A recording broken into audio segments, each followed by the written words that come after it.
How to check engine oil on a Ford Puma. So just get a paper towel or something. You're going to pull up on this. This is going to be your dipstick for the engine oil. I'm going to just wipe this off first before we get started.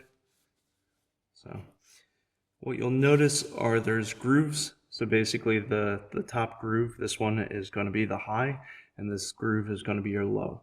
What you're going to have is between your high and your low, about a quart between both of them. And if you're at your low, that means you can add effectively 1 quart. Now, let's put this back in. Take that out. So what you should be able to notice is basically you have some oil almost all the way up to the high. It's moving a little bit because I have this just so you can see it. But it was just below that high level. So that's good. So we're going to put that back in. Now, if we did need to add oil, this is where you would do it. You would just take this cap, take it off, and you'd add your oil in there. Now, I would suggest using a funnel, but if you're very careful, you can also just top it up that way. Just don't get oil all over the engine.